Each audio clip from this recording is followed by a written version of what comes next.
We're really excited today to have Jack Altschuler in, and Jack is the Chief Alive Officer. We're going to talk about what that means here in a little while, and his business is called Fully Alive. So, Jack, the main thing, like I talked to you about before we went on air, this show is about small business owners, what their story is, and so I'm really excited about talking about what you do, but I'd like to first ask you how you got here.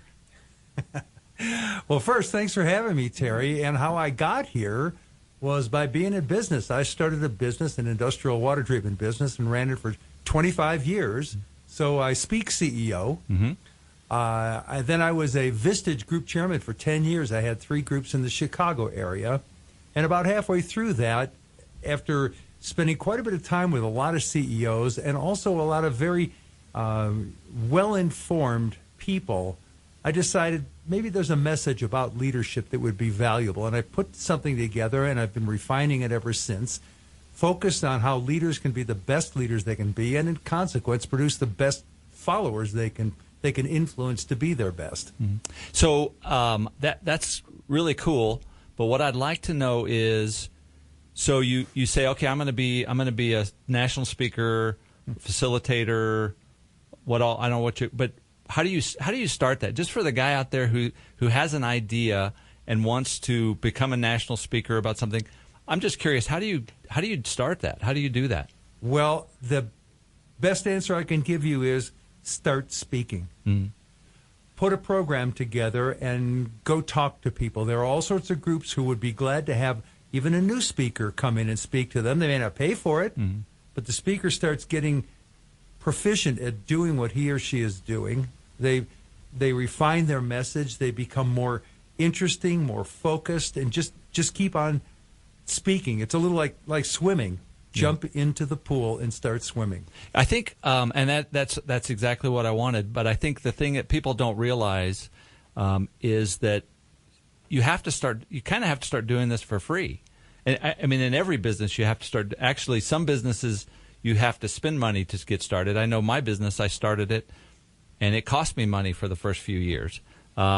If there's someone out there who's working for someone right now, and they're interested in doing speaking or something, they can go out and they don't. All it's going to cost them is their time. Mm-hmm. Join Toastmasters, right?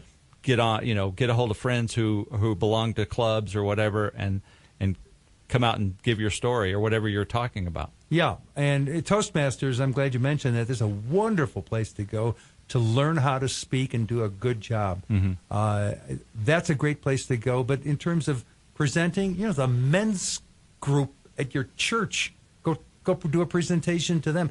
There are places to go where people will be glad to have a speaker come in and do his or her thing. Yeah, it's kind of like this radio program. I had never done one before. Yeah. Just started doing it. So maybe one of these days we'll get. I always tease Eddie about it. But, I have my mom and my dad listening, and I think one of my sons listens. So we've got 3 listeners. There you go. So we'll get started. One of these days I might have 6. Your listenership has tripled already. That's right. So it'd be really good. So now let's talk about, and we'll spend probably the rest of the time talking about what Fully Alive is. Yeah. And I think, let me go back real quick. So what made you choose, because this is a great topic, what made you choose this as the core of what your speaking consulting career was going to be based on? I have to give you the secret sauce recipe and what's behind all of this. I have a deep passion about living fully. I don't want to be a spectator in my own life. And I will tell you that that's a true north for me, is to be fully alive, to live every moment. And I deeply care about that, as well as sharing that with other people, such that they are influenced to fully live their lives. I mean, I wake up with this fire in my belly every day. Mm-hmm. It's neither good nor bad. It just is. So I've got this fire in my belly. And you know what? I had a venue where I could share that easily, and that is in the business leadership arena. I hang out with C-level people most of the time. That's who I hang out with. And when you say C-level, I mean just for those listeners, sure, because it took me I never figured that out for a while. I'm not that bright, so I kept saying sea-level. What is that? Like, we're at 55. Like where the water is. No, because we're at 5,500 feet above sea level right here, probably 6,000 here where we are. So that really confused me. So you're talking about a lot of sea level here. Yeah, no, you're talking about CEOs, CMOs, CFOs, exactly, upper executives of companies, the top leadership team of companies. Yeah, and I hang out with those folks. I mean, I had 3 roundtables of them in my Vistage time, my Vistage chairing time. So those are the people that I'm hang out with. And I truly think, and I don't get much pushback on this, I truly think that the way the CEO, the leader, shows up dramatically affects those who look to him or her for leadership. Just a piece of human being 101. Here's how we're wired. See leader, emulate leader. We're wired to do that. To a greater or lesser extent, it's a personal thing. But the point is that the leader affects followers, and they will emulate that leader to a greater or lesser extent. Yeah. Whether they know it or not, I think that's one of the important things. Is as a CEO of a company myself, whether I emulate something good or bad, my employees see it. That's right. Yeah. In fact, I'll piggyback something onto that, and then I want to get back to this point. The piggyback is that every leader leads by example. Either does it intentionally or by accident, but every leader leads by example because their followers are always watching. There's no escaping lead by example. The only question is whether you're intentional about it. Yes.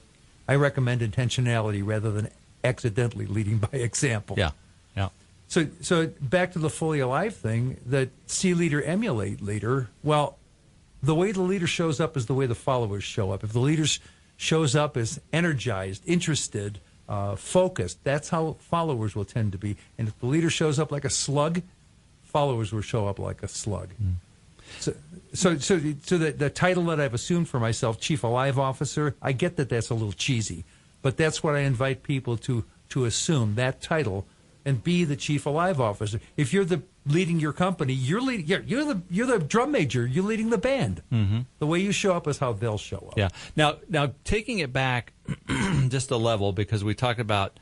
Because I'm really interested in the being fully alive idea. Yeah. What does that mean to an individual?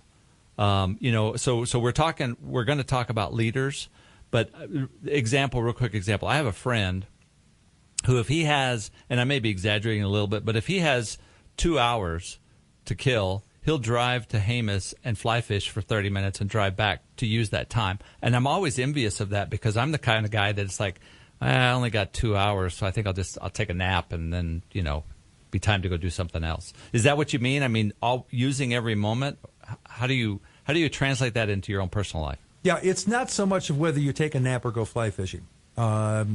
It's about how you show up in whatever you do. Are you fully present? I'll give it to you in a metaphor fashion. Mm-hmm. In the game of life, we'll just call life a game. That's the metaphor. In the game of life, it's really easy to be in the stands watching it, to not be fully participative in our own lives. And perhaps you've had occasion to sort of have that disembodied third-person position rather than being just completely present in yourself and what's going on. That this is about being present right here, right now, being right here, right now, and no place else, really focused. Now, I'm looking at you across the table, and you're looking at me. We got eye contact, and there's no doubt in my mind that you're right here with me. Mm-hmm. But you've been in conversations where somebody's clearly half present. Yeah. Their mind is on something else, or it's on nothing else, but they're not completely with you. That's the contrast. Are you completely present in whatever it is you're doing, however you're being? Are you completely present, or are you zoned out? Yeah. So that's an interesting concept, because I'm sitting here thinking, what you said is exactly right. We're looking at each other. I'm engaged in this, but I'm thinking about, like, what's my next question going to be? What am I going to do? And I think maybe the other thoughts are still engaging in this conversation. But if I were sitting here thinking, I wonder what we're going to have for dinner tonight, and that's the difference, right? That's exactly right.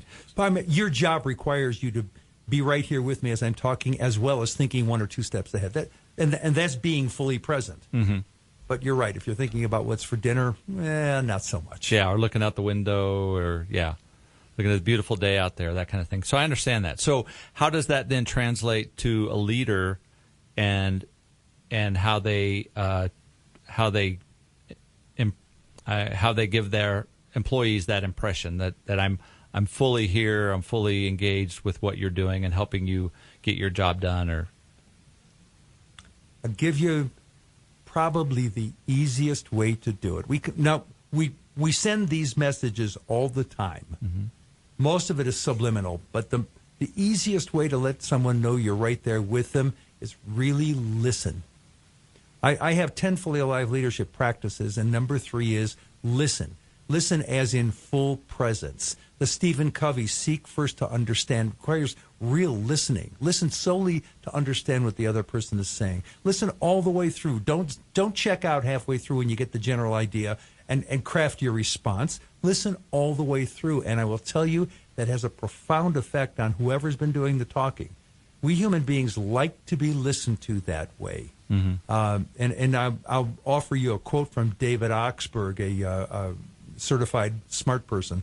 How do you get certified to being smart? I have to look into that. I do not know that. And here's what he says. He says, being listened to is so close to being loved that most people cannot tell the difference. That's absolutely true. Huh? It is. If you've ever really been listened to, you know what I'm talking about. Yeah. It's profound. And how does somebody know the leader is right there with them? Just listen. Focus in. Seek to understand. Ask a question. Say, Terry, help me understand what you just said. Here's the piece. I really want to get this. Yeah. And people know that you're right there with them when you're focused in that way. And today, how long have you been doing this? About a dozen years. Okay, so 12 years. So you really weren't doing it prior to this little pad that we carry around with us and is attached to us all the time. Right. But this phone I would imagine makes it so much more difficult to be completely engaged with someone. I mean, how many times do you talk to someone that every 2 minutes they're looking at the phone to see if they had a like, or if somebody texts them back, or somebody liked their Instagram post or whatever. So that makes it completely more of an intentional thing that you have to do, is put this away and listen to that person. Well, let's try it this way. When you're with someone, imagine you and I are talking, and I pull out that doggone cell phone, and I get a text, and I start doing the thumb dance on the face of the thing. How do you feel when I do that? I mean, you're still talking, and I'm doing the thumb dance. Yeah, I feel like you're not paying attention to what I'm saying. At all. Is it fair to say you feel blown off? Yeah. Disrespected? Yes. Well, the person on the other end of this is more important than I am. Yeah. Exactly. It's a bad message. Yeah. In fact, it's a really harmful message for relationships. And I noticed you don't have a phone out here. You don't have a phone on the table. No, it's amazing, but I found that I can survive for minutes at a time without one. That's crazy. Most people can't. I know. There have been a number of studies done to find out what happens to conversation when there is a phone present. Now, that phone across the desk that you just used as a prop in asking this question, if that were just sitting between us, even turned all the way off, not just silent, not to vibrate, but turned all the way off so it can't light up, it can't buzz, it can't ring, can't do anything, just sitting there on the table, it will cause our conversation to be more shallow. We'll have a less valuable conversation because that thing is in front of us, and each one of us has a certain expectation of being interrupted by it. Mm-hmm. So there has been studies about that? Oh, there have been many studies about that, and every one of them shows the same thing. I'm sure you've listened to Simon Sinek's got a lot of videos and stuff that I've watched about that, and he says the same thing. When you have a meeting or something, you need to come into that meeting, leave those cell phones, even if you put them on vibrate or whatever, leave those alone. And the other thing that was interesting is what he was saying is when you have a meeting, we're in a conference or something, Vistage meeting or whatever, even if people don't look at their cell phones when the speaker's speaking, as soon as that speaker's done, the first thing everybody does is pick up that phone. That's right. And I never thought about it, but that eliminates the conversation that you and I are going to have in between on breaks of the meetings, and the things that I'm going to learn that I could potentially learn from you. That's right. And actually, I did a presentation this morning to a round table, and a couple of times I noticed there was a woman in attendance there, and there was a She might be listening. I doubt it. There was an exercise everyone was doing, and basically just write down 2 or 3 things that have to do with what we're talking about now. Well, she finished early. What did she do? She picked up her phone. Now, other people around her are writing, and she's sitting there with that little, that tyrant in her hand, and she's fooling around with it. Well, it's distracting to the people around her, but worse than that, it's distracting to her. It takes her out of the moment, and she's not as present with the meeting, even if she puts it down immediately when I start talking again. Yeah, so that's transported her from being in that meeting to being wherever the person she's talking to is. And yeah, I hadn't thought of it, but then you have to come back to that meeting. That's right. And you've lost something by having to redirect yourself. Well, as long as we're talking about this, let's talk about that very thing. There have been studies done about concentration and what happens when we're interrupted. Now, imagine if you're doing something that requires a great deal of concentration. You've got a complex spreadsheet in front of you. This requires some concentration, some significant concentration. And imagine you're working on this spreadsheet, and somebody comes in the office and says, "Hey, boss, just take a look at this. Let's just take a second." And they show you something, and you've been interrupted, let's say, 30 seconds. Here's the question. How long do you think it'll take to get back to that same level of concentration that you had prior to being interrupted? What do you think? I've heard the number, but I can't remember. It's several minutes. About 27 minutes. If Really? you're deep in conversation, it can take nearly a half an hour to get to the same level of concentration and consequently proficiency with what you're doing. If you're doing something that doesn't require as much concentration, quite obviously it doesn't take as long to get there. But the point is, we pay a price when we're interrupted. So what's that mean for the employer who allows his employees to have their phones at their cell phones at their desk, which probably there are very few that don't anymore, I would imagine. Be hard to tell people not to. How does that relate to productivity of that employee if they're planning, him and his fiance, or her and her fiance are planning a wedding, and she's asking what color you like, or he's asking different things? How does that translate into how productive that person was for the 8 hours that you paid him? Right. The answer is obvious, and the productivity is compromised. How much, I don't know, but clearly if somebody is redirecting their attention, interrupting themselves in what they're doing, they're not being very efficient. Whatever job they're working on is going to take longer. And in fact, multitasking is a favorite topic. There's been a lot of study done on multitasking, and it turns out, oddly enough, there is no such thing as multitasking. I was hoping you were going to say that, because that's my feeling. Unless you're doing something that requires nearly no concentration, you're emptying dishes from the dishwasher. Yes, you can carry on a conversation with somebody while doing something like that. But if you're doing anything that requires any proficiency, any concentration, there's a problem. What they found is multitasking is actually a transfer of attention from one thing to the other, back and forth very rapidly. And the result is, one, both tasks take longer than they would have taken if they had been done to completion of one and then the completion of the other. And we do a poorer quality job of both when we attempt to multitask. It's actually counterproductive. We feel like we're getting more done in the amount of time available, but it is not the case. Yeah. They've got just study after study. The University of Minnesota has an ongoing study about that. The Insurance Institute of America has a study about that very thing, and shows why talking on your phone is as dangerous while you're driving is as dangerous as if you're driving drunk. And it's not about hands-free. Even hands-free, we're more dangerous simply because our attention is so distracted from what we're doing. Now, is that the same, though? You know, I've heard that before, but then I think about when I was growing up or whatever, you know, your parents would reach back in the back seat and slap you or something. Yeah. You know, to me that seemed as distracting as me talking to my wife on the phone. It was. It was. That didn't happen as much, maybe. You just didn't know it because you were a kid. Yeah, that's true. So it's interesting. We could talk probably all day about the distractions of the phone, But that is such a huge thing. I think it's such a huge thing in business. We tried at my office saying no more cell phones, period. Mm-hmm. And the interesting, what do you think the first objection to that was? First objection was, what if there's an emergency? Right. And my answer was, there's a little thing sitting on the desk with a wire that goes to the wall called a telephone that you're welcome to give that number to anybody you want. Yeah. And they can call you and tell you. That's what happened when you and I were younger. We didn't have these things. That's and so right. everybody called on the phone and told you there was an emergency. And somehow we were able to respond to emergencies. Yeah, Imagine that. or emergencies weren't as, so you didn't find out about it for 20 minutes. That normally didn't change the world. So I hear the music come up. Every time we have great speakers, Eddie, and I get lost in what we're talking about, and then you have to come rein me back in. I have to come and let you know we got a commercial break coming, right? So real Just quick. another interruption, like the cell phone. Like the cell phone, exactly. And it's going to take me 27 minutes to get back.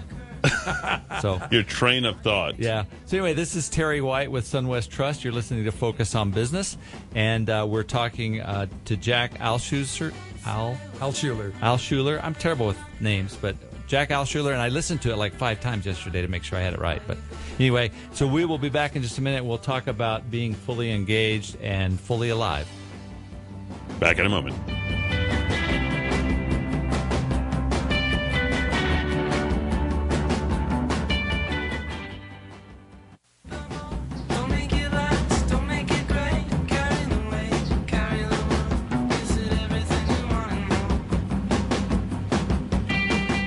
And we're back here, SunWest Trust, focused on business, right here on AM 1600 KIVA and 93.7 FM. To become a guest on the show, you can dial direct 550-5500. That's 550-5500. Terry would love to have you profiled on one of his next upcoming shows, and you can always reach out to him directly. Terry, how can people reach you? Absolutely. They can call me at my office at 505-938-3809.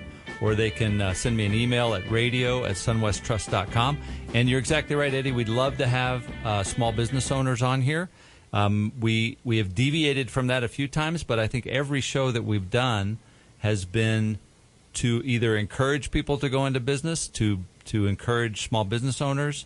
And I have to say, every show that I've done, I'm a small business owner myself, and every show that I've done, I've learned something to apply to my own small business. So I think one of the things we try to promote here is the idea of being a life learner. Learn something from everybody you come in contact with. One of the things I thought of when Jack and I, my guest today is Jack Altschuler from Fully Alive. He's the Chief Alive Officer. We've been talking a lot about that. But one of the things I thought of when we were talking about engaging people and being fully there when you're talking to people is there's a, and I don't even know who said it. I wish I remembered who the quote was from. But the quote is, you can learn something. Everybody knows something you don't know. And so it's just a matter of learning what that something is, and it may be it's always something valuable one way or the other. Mm-hmm. Jack, we were talking about cell phones and what you do. I mentioned to you that at my office, we tried for a while to ban cell phones, and it was kind of a problem because there are certain of my employees that I want them to have a cell phone because I want to be able to get a hold of them whenever I want them. So we always had that problem of, are you one of those? Are you one of the chosen few that get to keep your phone? Or are you just one of the others that don't? And so, and then we were in a situation. My situation was, if I'm going to ban cell phones, if I'm going to say you cannot have your cell phone in my office, if I catch you with it, I'm going to have to fire you. And I wasn't necessarily, or what do you do? So and there were good employees that I didn't want to have to do that. And so that's why we just kind of abandoned it. So what's your answer for that problem? Well, I want to connect the dots to what we were talking about in the first segment in terms of interruptions and how expensive it is when we are interrupted. So the cell phone thing and just private texts and voicemails and emails, absolutely they're distractors, and they've got nothing to do with work, and that's not why you pay your people. Mm-hmm. You don't pay them, for example, to decide what color the flowers should be on the table. But separating out that, I mean, that's just basically, hey, come on, use some sense, people. Don't be abusing your time at work with your personal items. Find out how to do that on a break or on a non-business day or after hours. Fine. Let's look at it from the point of view of interruptions. As I do my Fully Alive leadership keynotes and workshops, I'll frequently ask people, well, what's your biggest leadership challenge? And somebody always says, I don't have enough time. Always, always, always. Someone talks about, I don't have enough time, which, just so you know, is nonsense. We all have the same amount of time. And Absolutely. It's a question of allocating it to best advantage. Yeah. The thing is it's a matter of priorities. Yes. And you make time for the things that have a high priority. Right. So here are two, call them time savers for a lack of another label.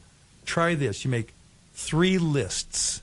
The first list is a start doing. I'm going to start doing these things because they're really productive. They're really helpful in terms of getting me where I want to go. Come up with a start doing list and put some thought to it. So just real quick, let me clarify because I want to make sure I understand. So that's maybe like a habit I'm going to start. I'm going to start, as an example, and this is something I've tried, is every night I'm going to sit down and write my to-do list for tomorrow. I'm going to start doing that every night. Is that what you're saying? Well, that's a start doing list. It's a very tactical start doing. Here's another one that's connected to what we were talking about in the first segment.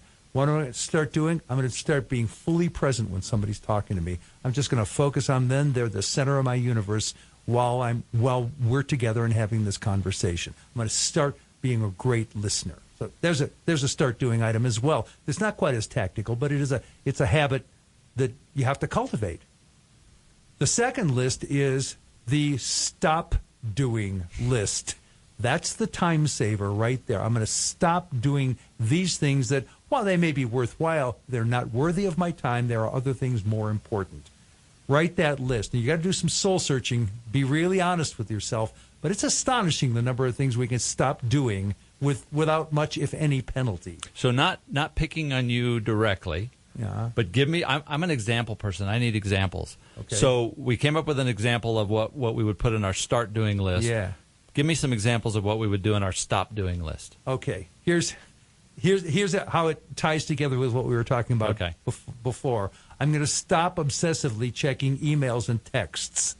There's all sorts of studies done on how often people interrupt themselves looking at emails, checking for emails and texts. And it's very individual. It's also generationally different. And typically, the younger you are, the more obsessive you are about checking to see who liked something that you wrote and who texted you something nice or mean or whatever it is. Mm-hmm. But it can be as many as several times a minute for some people. Now, most people aren't that obsessive, but we all check that stuff more often than is practically needed. Mm-hmm.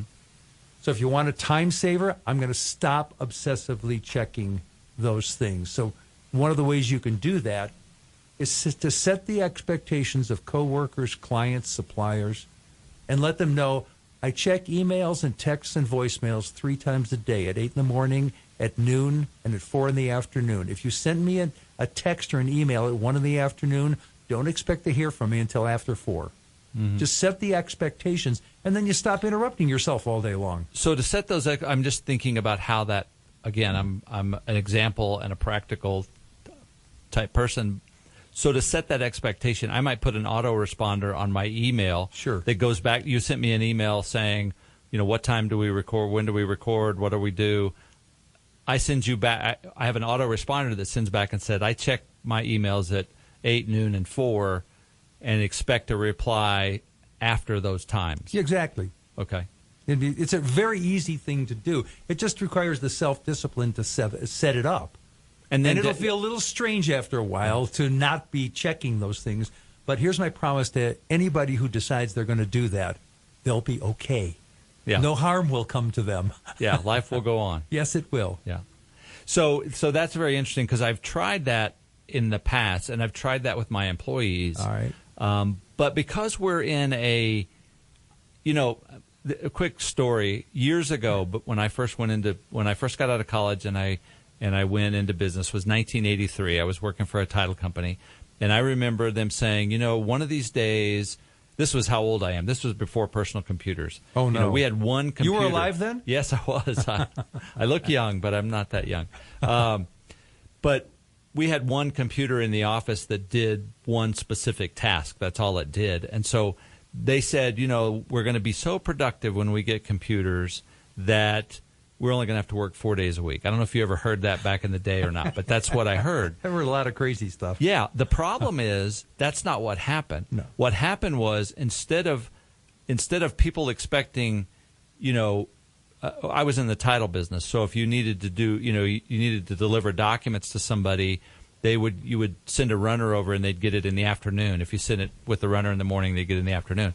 Well, now they expect those documents in like 2 seconds. Right. You just email them to me and I get it immediately. Mm-hmm. So where that became a problem in our business, and I'm not saying we can't overcome it, but if we said, I told my employees, okay, you just tell people if you email me, at 2 o'clock, after 2 o'clock in the afternoon, you're not going to get an answer until the next day because I just don't, and that really upset some of our customers because they want an answer right now. Right. Because they get that from somebody else. They get that from my competitor or whatever. So how do you, is it just a matter of making them understand this is the way we do it? And if I tell you I'm going to get back to you at this time, I will? Well, I'm not sure I have the be-all, end-all answer, but clearly it's industry sensitive. It's individually sensitive. I don't know the ins and outs of your business and what's realistic. I will tell you that the market will let you know if that's okay to tell them you'll get back to them tomorrow. Well, and I think it probably is position sensitive within a company. Yeah. For example, customer service type people in my business, probably that wouldn't be acceptable because people are asking questions they need answers to right now. But then when you get up to a little higher level in my business, those people are getting questions that don't have to be answered right now. And then for me, all the way up to me, that would probably not be a problem for me because most of the people that I get emails from aren't looking for unless they're really mad, and they're mad at another employee and I'm copied on it or whatever. They don't need that. But I could see how that would be valuable. And the other thing I could see where it would really be valuable is as an employer is to tell my employees that, okay, you can check your phone. Again, you're going to have to just trust them, but you can check your phone 3 times a day and take care of whatever needs to be taken care of. The world has conspired to condition all of us for instantaneous gratification. Mm-hmm. I mean, it started with fax machines and then microwave ovens. Remember when it took 45 minutes to bake a potato? Yeah. Okay. Now it's, 4 minutes or something like that. And we stand there counting down the microwave, right? Yeah. We can all count backwards from about, 30 second by second. Because we stand there impatiently. The microwave isn't fast enough for us now. Order something on the internet. Not only do they make it fast and easy to enter the order, which, by the way, relieves the supplying company of order entry information. They don't need anyone to do that. But the thing shows up on your doorstep the next day. I got a book from Amazon. It showed up at 2 o'clock the same day. Yeah. This instant gratification, we've trained ourselves to expect it. So, my suggestion about how to handle emails and voicemails and texts, I guess it's specific to what will work in your circumstances. Mm-hmm. I don't suggest that that's a perfect answer for everybody, and it might be a fairly small number of people. I think, though, that we can go a long way to minimize the distractions we cause ourselves. Yeah. Well, and I think I didn't mean to poke holes in your idea, but I think the main thing is that that's a place to start. Yeah. And you figure out how that could be applied to your specific business. Right. In Vistage, you know about Vistage because you were a chairman and stuff, but yeah. You have people from different businesses, no one from the same business in my group, but I can't tell you how much I learn about other businesses' problems and situations and struggles that have nothing to do with my business. It could be a landscaping business, a contractor, and I'm in a financial service business, mm-hmm. but it applies. There's some way I can apply it to mine. So what's the third list? You had 3 lists, right? Yeah, the keep doing list. I'm going to keep doing these things because they're worthy of my time. there's enough value in doing these things. So there's a start doing list, a stop doing list, and a keep doing list. So the start doing list, let's say on my start doing list is to be fully engaged in conversations. Mm-hmm. It seems, and I hate to ever say impossible, but it seems very difficult for me to say I'm going to start being fully engaged in every conversation. So is it acceptable to say, when my direct report comes into my office, I'm going to be fully engaged in that conversation with that person. Mm-hmm. Or when I go home with my wife, I'm going to spend 30 minutes being fully engaged. I mean, it's ridiculous to ask to be fully engaged all the time, with anybody. But is that acceptable? And that's a good way to at least start. Well, yeah, it is. In my workshops and keynotes, I'll frequently ask someone to volunteer information about a great leader they followed, somebody they were inspired by. They really stepped it up for that person. And I'll ask them to tell us what made that person a great leader for you. And they'll go through a list of things that detail the speaker. And then, how did you respond? And in every case, they stepped it up. They gave their best. They would emulate the leader, things like that. But one of the things that I've found is this. There are three things that appear to me to be universal. This is not a scientific study, but with well over 1,000 great leader stories, I hear these three things every time. And the first one is, when that person was with me, they were just with me and no place else, in spite of all the weighty things that were on their mind. When they were with me, they were just with me. And when I ask, after they're done talking about their leader, I'll tell them, these three things, I'm going to tell you about it. I'll describe that fully present thing I just did with you and check. I'll test it with the person who told us about a great leader.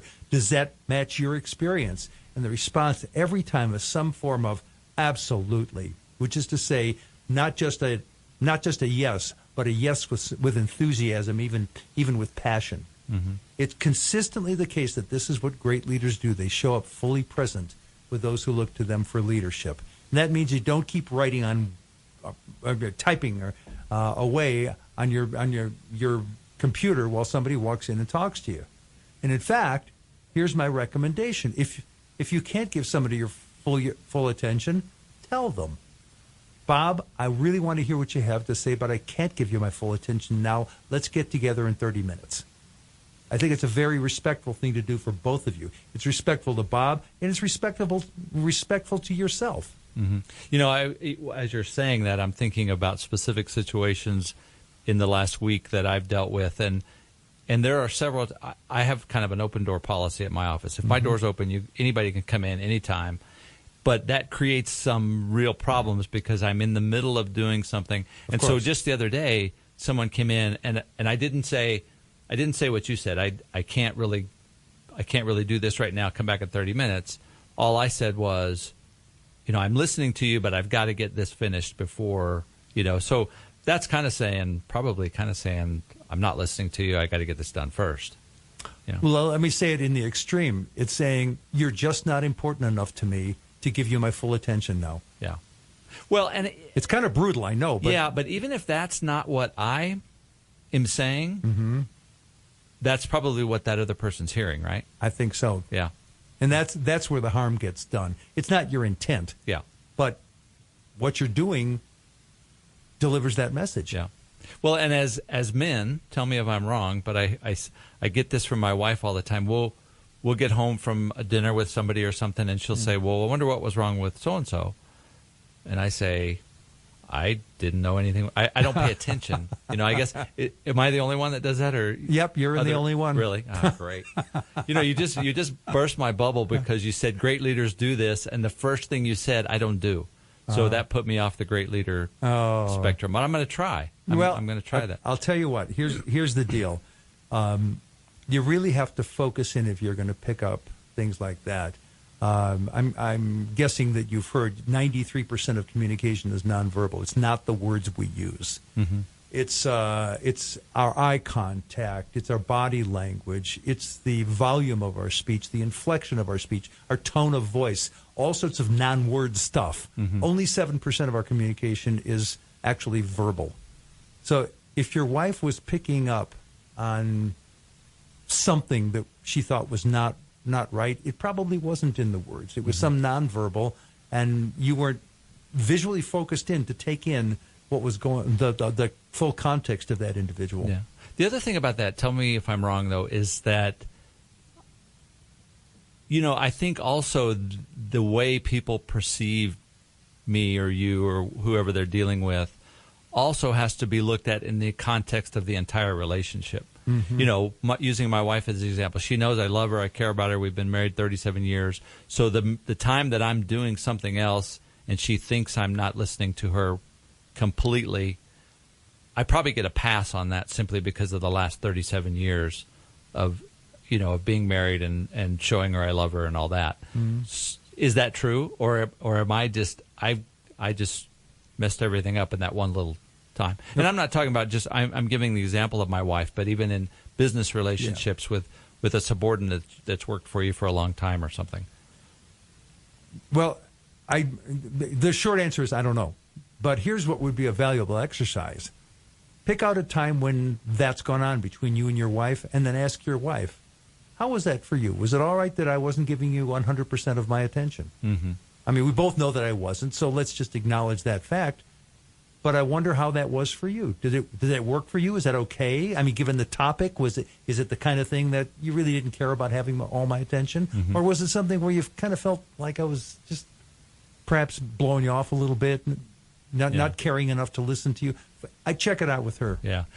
Jack, I'm talking with Jack Altschuler with Fully Alive, and we're talking about people getting fully engaged. And I'm sitting here thinking, we've had a great conversation, but I looked at my clock and we only have a few more minutes, and we really haven't got into how you get employees fully engaged. Yeah. So now I'm going to put the pressure on you. You're going to have to come up with some really quick, short answers for all of our listeners that are small business owners that are trying to figure out how to do that. How do I get a millennial engaged to where I'm getting 100% for the 8 hours I pay them? The overarching answer comes from the Towers Watson organization. They're a global HR consulting firm that does an annual employee engagement survey. And I'll just give you one piece of it. What they find is that the number one driver of employee engagement is the belief that senior leadership has a sincere interest in their well-being. It comes down to, Terry, you care about me. Mm-hmm. I got the message. You care about me. And because you care about me, I care about you. Mm-hmm. Caring is the kind of thing in human relationships that's nearly always reciprocated. And you could turn it upside down. You don't care about me, I don't care about you either. We're probably not going to be in a relationship, and certainly not in a good one. Mm-hmm. But when you do care about me, I care about you, and here's how it gets actionable. The last thing I'd ever want to do is to let you down. I'll do whatever it takes. Mm-hmm. It's getting across the I care about you message. So how do you get people to step it up? Well, one way is, we talked about before, really listen. Be with them when you're with them. Here's another one. In surveys on millennials, you've mentioned them a couple of times. They are not alien beings from another planet, as so many boomers think they are. Yeah, absolutely. They are actually far more traditional than most people think they are. And if you really want millennials to step it up, that is to say, if you want to provide what will be motivational to them, one of the most motivational things is mentoring. I read a survey that perfectly captured this. It pertained to every survey I've seen of what is motivating to millennials, but this one woman responded saying, I want my boss to take an interest in my professional development. Mm-hmm. Take an interest. Mentor the person. Now, there's a lot to mentoring, and you need to learn how to do it. But my point here is, if you will take that kind of interest, sit down once a month for 30 minutes or 60 minutes with a millennial and talk about what's important to them. Mm-hmm. The caring that connotes is enormous. You want people to step it up? Let them know you care about them. Yeah. And that's the way to a millennial's heart. Yeah. See, and that's the tough thing for me. I'm a baby boomer, and I look at it like, I care about you because I pay you every 2 weeks. So that's all it should be. But I'm not very good at the sitting down, patting them on the back, saying, "Hey, you're doing a great job. Yeah. What are you doing?" Because that's just, I guess that's not the way I was raised to do that. But I know that that's extremely valuable. I know that you mentioned, okay, the first thing was be fully engaged when they come in. Yeah. Mentor, take an interest in them. Is there a third thing? I think you mentioned there were three. I don't know what I was thinking when I said Okay. that, but there are lots of things. And in fact, when I do a keynote or a workshop, that's exactly what I cover. How do you get across the right messages so that people know you care about them, and they will, because they're human beings, they'll step it up. That's how you and I respond to other people. That's how others respond to us. We are wired to be that way. So are you saying, though, that if I do these, I mean, and it, you know, not everything works all the time. Right. But if I do these things, I am then going to get 100% engagement for the 8 hours that I've got that employee there. Wow. Is that asking too much? Well, it's asking too much of me guaranteeing it, yes. Oh, okay. No. Here's the issue. What people give you ranges from doing just enough to not get fired all the way up to giving all of what they have to give. Your job is to move them along that continuum toward the all they have to give. I don't know if you can get anybody to move all the way to the end, or maybe you can get everybody to move all the way to the end. It's the incremental movement toward giving more of themselves. That's what that's what you can hope for. Yeah, and it also, from a leader's point of view, I think it's just the mindset of wanting to do that. Yeah. You know, I mean, wanting to move that direction. And so for me, you know, and I've said this to several people, I'm sure I've said this on this program in the past, but my goal as an employer, as a CEO of a business, is to keep Monday from being the worst day of the week. Yeah. You know, because I worked at a job when I was, and I hope my old boss is not listening, but I worked at a job, and it didn't have anything to do with him. It didn't have anything to do with anybody, except I just hated going to work. I didn't enjoy what I was doing. I wasn't fulfilled with what I was doing. So, you know, I guess that's the other caveat, is if you have people that are there just because they need the paycheck to survive. Okay.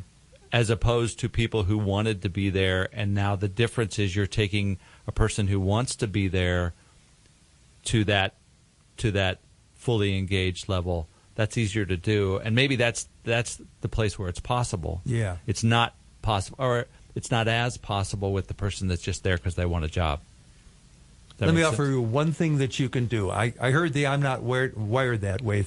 Yeah. Here's one thing you can do. All the studies have shown the number one extrinsic motivator, that is to say what you can do for someone else, not what's motivating to them because of who they are, but what you can do for them. The number one motivator is appreciation.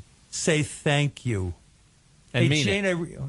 And mean Jane, I know you stayed late to finish the report. Thanks a million. Yeah. That's it. It's the number one motivator. Yeah. Say That's a great place to end this. Jack, I'd love I know you're a speaker. If someone wants to get a hold of you to have you come speak at their company function or whatever, how do they get a hold of you? Easiest way is online, fullyaliveleadership.com. Good. I've gone there. It's a great website. I've seen some videos of you. I actually saw a video of you doing a radio interview, and it was really good. So I appreciate you being here. If you're ever back in Albuquerque again and you want to come be on the show, just call me. I'll make room for you, and we'll make time for you because it's a fascinating conversation. Thanks a million, Terry. This has been Terry White, CEO of SunWest Trust, and this is Focused on Business.